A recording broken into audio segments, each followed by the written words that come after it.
Your brain is fried from too much dopamine. You need to reset your reward system. Do a dopamine detox and you will finally be able to focus again. I heard these messages and I thought I had finally found the answer. The reason I could not focus. The reason I was always distracted. The reason I felt so unmotivated all the time. My dopamine was broken and I needed to fix it. So I did what the videos told me. I did a dopamine detox. I sat in a room. No phone. No music. No TV, nitrogen monoxide books. No conversations. No stimulation of any kind. Just me, a wall, and my thoughts. For an entire day. And you know what happened? I felt like I was losing my mind. By hour 3, I was pacing around the room like a caged animal. By hour 6, I was genuinely questioning my sanity. By the end, I was so desperate for stimulation that a blank wall started to look interesting.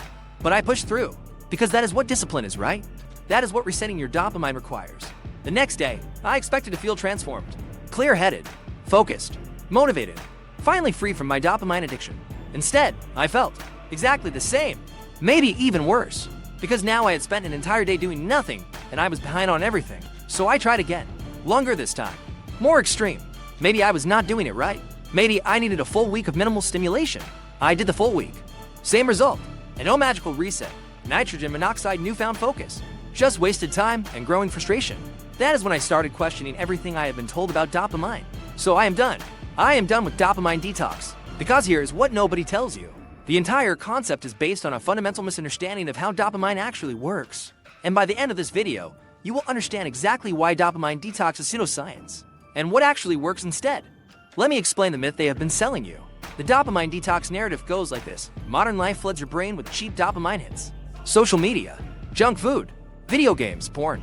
All of these spike your dopamine so high that normal activities cannot compete. Your dopamine receptors get fried from overstimulation. They downregulate, and suddenly, you cannot enjoy simple pleasures anymore. You cannot focus on boring tasks. You are essentially a dopamine addict. The solution: deprive yourself of all stimulation. Sit in a room and do nothing. Let your dopamine receptors reset, then you will be able to enjoy normal life again. It sounds scientific. It sounds logical. It is the word dopamine in it, which makes it feel medical and legitimate. There is just one problem.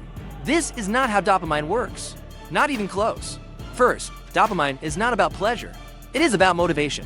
This is the fundamental error that the WHOLE dopamine detox concept is built on. The popular narrative treats dopamine like a pleasure chemical. You do something enjoyable, you get a dopamine hit, you feel good. But that is not what dopamine does. Dopamine is about anticipation and motivation. It is released when you want something, not when you get it. It is the chemical that makes you pursue goals, seek rewards, and take action. When you see a notification on your phone, dopamine spikes before you check it. The anticipation, the wanting, that is dopamine. The actual pleasure when you see the message, that is primarily other neurotransmitters like endorphins and serotonin. This distinction matters because it means the entire premise of dopamine detox is wrong. You are not overloading your pleasure circuits. You are not frying your reward system. That is not what is happening in your brain. Second, your dopamine receptors do not reset from sitting in a room. The idea that you can reset your dopamine system by avoiding stimulation is made up. It is not based on any neuroscience research. Your brain does not work like a computer that you can reboot. Neurotransmitter systems are complex, constantly adjusting, and do not respond to one day of boredom by magically recalibrating. Why, yes, receptor sensitivity can change over time. But we are talking about weeks or months of consistent behavioral change, not a day of staring at a wall.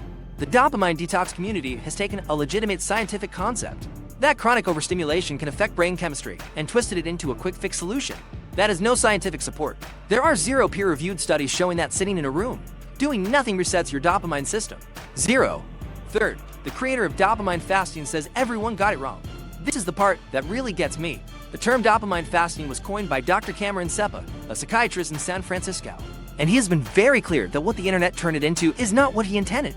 His original protocol was based on cognitive behavioral therapy. It was about taking breaks from specific impulsive behaviors, not all stimulation. And it was never about resetting dopamine receptors. In his own words, he has called the internet's version ridiculous and not based on science. The extreme dopamine detox, sitting in a dark room, nitrogen monoxide talking, nitrogen monoxide reading, nitrogen monoxide anything, was never part of his protocol. That is something the internet invented and spread virally. We took a nuanced therapeutic technique, stripped away all the nuance, made it extreme, dramatic, and then acted like it was neuroscience. It is not. It never was. Fourth, sitting in boredom does not teach you anything useful. Let us say, hypothetically, that dopamine detox did reset something in your brain. Then what? You sit in a room for one day. Your brain is reset. You go back to your normal environment with all the same triggers, all the same temptations, all the same habits. How long until you are right back where you started? Dopamine detox does not build any skills. It does not change your environment. It does not address the underlying reasons you are overstimulated. It is like you trying to lose weight by not eating for one day, then going right back to your normal diet. The day of deprivation did not change anything structural. Real change requires building new habits, modifying your environment, and developing skills for managing attention. Sitting in a room does none of these things. Fifth, the real problem is not dopamine. It is lack of meaning. Here's what I finally understood after my failed dopamine detox experiments. The reason I was constantly seeking stimulation was not because my dopamine was broken. It was because my life lacked compelling alternatives. I was not scrolling my phone because of neurochemistry. I was scrolling because I was bored. Because I did not have anything more meaningful to do. Because the tasks in front of me felt pointless. Dopamine was not the problem. Meaning was the problem.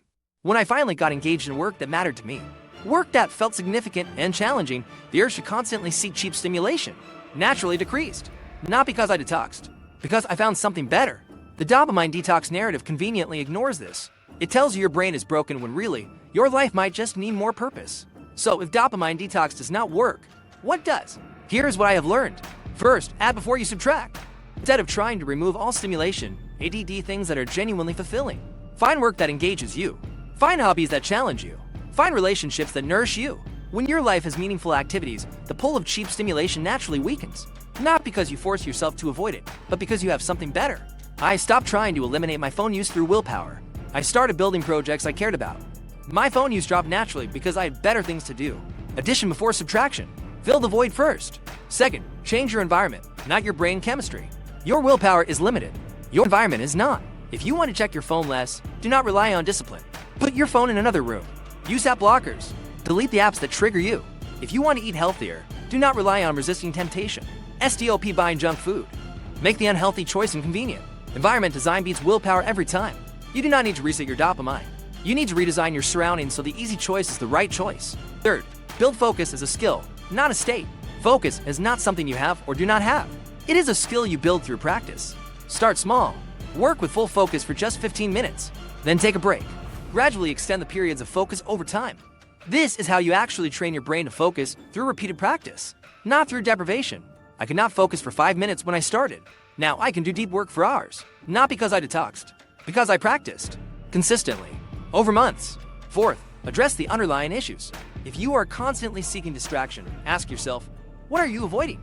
Often, the compulsion to seek stimulation is actually a coping mechanism. Avoiding difficult emotions, avoiding challenging tasks, avoiding uncomfortable thoughts. No amount of dopamine detox will fix this. You need to face what you are running from. For me, I was avoiding the discomfort of hard work and the fear of failure. Once I addressed those issues directly, through therapy, through practice, through changing my relationship with failure, the compulsive distraction seeking reduced naturally. Look, I spent months believing my dopamine was broken, doing extreme detoxes, sitting in rooms doing nothing, believing that I just needed to reset, and none of it worked, because the whole concept is based on bad science and magical thinking. The problem was never my neurochemistry. The problem was my environment, my habits, my lack of meaningful engagement. When I stopped trying to fix my brain and started fixing my life, everything changed. So I am done with dopamine detox. I am done with pseudoscience dressed up as neuroscience. I am done sitting in rooms thinking I am resetting something that does not need resetting. Instead, I am adding meaningful activities before subtracting stimulation. I am designing my environment instead of relying on willpower. I am building focus as a skill through practice. I am addressing the real reasons I seek distraction. If this resonated with you, if you have been staring at walls thinking your dopamine is broken, you are in the right place. Subscribe for more videos that question the rules that do not make sense. And drop a comment telling me, have you ever tried a dopamine detox? What happened? I want to hear your experience. I read every single comment. I am done with dopamine detox. I am fixing my life, not my neurotransmitters. Are you?